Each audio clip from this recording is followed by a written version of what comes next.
नमस्कार। आज हम संस्कृत में वाक्य निर्माण प्रक्रिया के विषय में पढ़ेंगे। किस किस प्रकार से वाक्य बनाए जाते हैं और वाक्य बनाने में किन किन चीज़ों की आवश्यकता होती है उसके बारे में आज हम पढ़ेंगे। तो आइए प्रारंभ करते हैं। वचन 3 प्रकार के होते हैं, एक वचन, द्विवचन, बहुवचन। एक वचन मतलब एक व्यक्ति की जब हम बात करेंगे तो वहाँ पर एक वचन का प्रयोग होगा। अगर 2 व्यक्तियों की बात कर रहे हैं वहाँ पर द्विवचन का प्रयोग होगा। अगर हम बहुत सारे व्यक्तियों की बात कर रहे हैं, 3 से ज़्यादा व्यक्तियों की बात कर रहे हैं, वहाँ पर बहुवचन का प्रयोग होगा। और प्रथम पुरुष, मध्यम पुरुष, उत्तम पुरुष, ये 3 प्रकार के पुरुष होते हैं।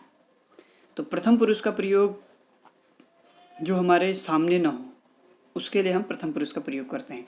जैसे वह, वे, दो, वे सब। जो हमारे आंखों के सामने न हो या जो हमारे सामने न हो उसके लिए हम प्रथम पुरुष का प्रयोग करते हैं।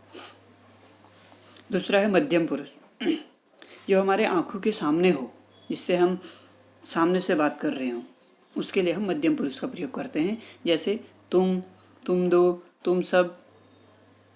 इन सब वाक्यों में हम तुम वाले जितने भी वाक्य होंगे उसमें हम मध्यम पुरुष का प्रयोग करेंगे।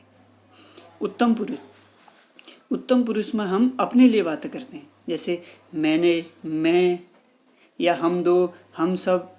जिसमें हम और मैं शब्द आए उसके लिए हम उत्तम पुरुष का प्रयोग करते हैं। तो आइए पहले एक बार इसको पढ़ते हैं। सह, तौ, ते, त्वं, युवाम, यूयम, अहम, आवाम, वयम। ये हमारे रूप हैं, धातु रूप हैं, इसको आपको याद करना है। ठीक है। सबसे पहले सह, सह का अर्थ होता है वह। जैसे हमने बोला कि वह खाना खाता है, तो यहाँ पर जो वह जो शब्द आ रखा है इसके लिए हम सह का प्रयोग करेंगे। उसके बाद तौ, तौ का अर्थ होता है वे दो। जैसे हमने बोला वे दो जाते हैं, तो यहाँ पर वे दो जो हैं उसके लिए तौ का प्रयोग आ रखा है। तो सह, वह, तौ, वे दो, ते का अर्थ होता है वे सब। वे सब विद्यालय जाते हैं, वे सब भोजन करते हैं। तो ते, वे सब के लिए ते, केवल ते भोजनम कुर्वन्ति। इस प्रकार से ते का अर्थ हो गया वे सब। सह मतलब वह, तौ वे दो, ते वे सब। अब मध्यम पुरुष में त्वम, त्वम का अर्थ होगा तुम विद्यालय जाते हो, तुम मंदिर जाते हो। तो त्वम गच्छसि, त्वम मंदिरम गच्छसि। इस प्रकार से वाक्य बनेगा। त्वम युवाम, युवाम का अर्थ होता है तुम दो, और यूयम तुम सब।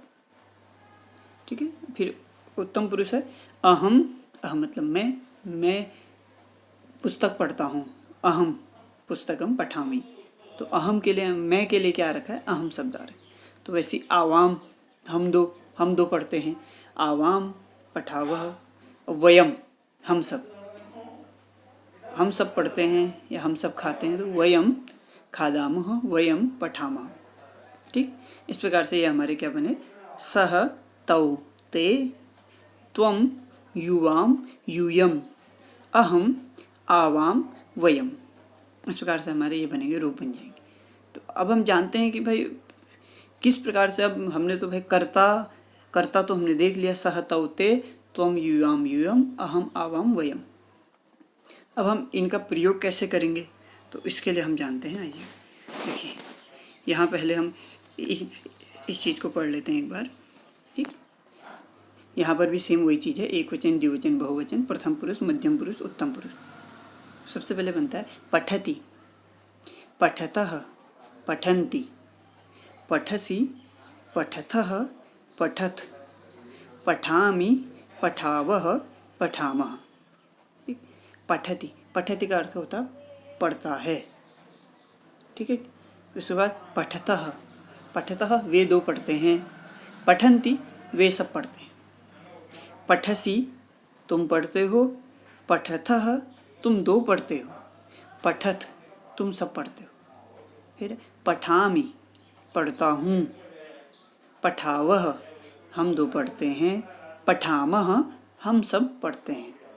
तो इस प्रकार से हमारे क्या बन जाएगा, पठति पढ़ते, वह पढ़ता है। पठतः वे दो पढ़ते हैं। पठन्ति वे सब पढ़ते हैं। पठसि तुम पढ़ते हो। पठथः तुम दो पढ़ते हो, पठत तुम सब पढ़ते हो, पठामि मैं पढ़ता हूँ एक, पठावह हम दो पढ़ते हैं, और पठामह हम बहुत पढ़ते हैं, हम सब पढ़ते हैं, पठामह हम सब पढ़ते हैं।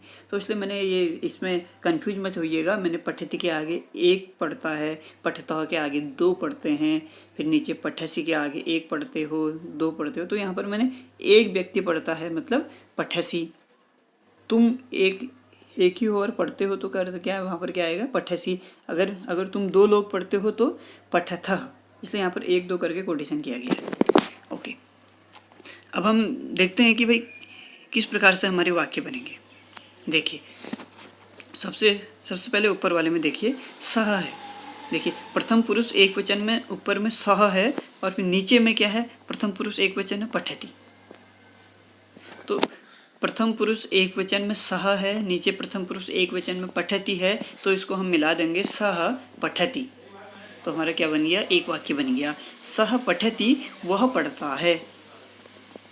फिर हम अगला देखेंगे, तौ पठतः, प्रथम पुरुष द्विवचन में देखिए दोनों जगह, ऊपर है तौ, नीचे है पठतः, तो तौ पठतः ये हमारा वाक्य बन गया, वे दो पढ़ते हैं। और फिर बहुवचन में है दोनों जगह देखिए, प्रथम पुरुष बहुवचन में ते, नीचे है पठन्ति, तो इन दोनों को हम मिला देंगे, ते पठन्ति वे सब पढ़ते हैं। ठीक, फिर जरा आप मध्यम पुरुष में आ जाइए। मध्यम पुरुष में है, मध्यम पुरुष एक वचन में है त्वम, नीचे है पठसी, तो इसको भी मिला देंगे, त्वम पठसी। त्वम पठसी का अर्थ होता है तुम पढ़ते हो। उसके बाद युवाम है द्विवचन में, मध्यम पुरुष द्विवचन में देखिए, युवाम पठतः, युवाम का अर्थ होता है तुम दो, पठतः का अर्थ पढ़ते हो, तो बन गया हमारा वाक्य युवाम पठतः तुम दो पढ़ते हो।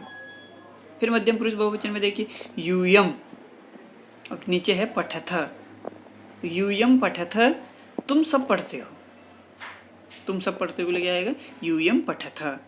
फिर है उत्तम पुरुष, उत्तम पुरुष का प्रयोग कैसे करेंगे, अहम, ऊपर है अहम, नीचे है पठामि, अहम पठामि, अहम पठामि मैं पढ़ता हूँ। फिर द्विवचन में है आवाम, आवाम हम दो, पठावह, पठावह पढ़ते हैं, तो उत्तम पुरुष द्विवचन में ऊपर आवाम है, नीचे पठावह है, तो आवाम पठावह हम दो पढ़ते हैं। उत्तम पुरुष बहुवचन में है वयम, वयम मतलब हम सब, और नीचे है पठामह, तो वयम पठामह, वयम मतलब हम सब, पठामह मतलब पढ़ते हैं, तो हम सब पढ़ते हैं के लिए क्या आएगा, वयम पठामह। तो इस प्रकार से हमारे क्या बन गए, 9 वाक्य बन गए।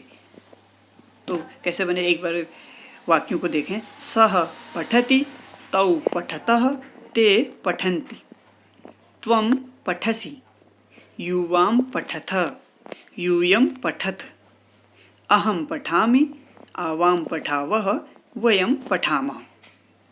इस प्रकार से हमारे 9 वाक्य बन गए, और आपको ये दोनों रूप याद भी करने हैं और अपने नोटबुक में भी लिखने हैं। और इस प्रकार से आपको अपनी नोटबुक में 9 वाक्य बना करके मुझे मेरे पर्सनल व्हाट्सएप में भेजने हैं। ठीक, थैंक यू।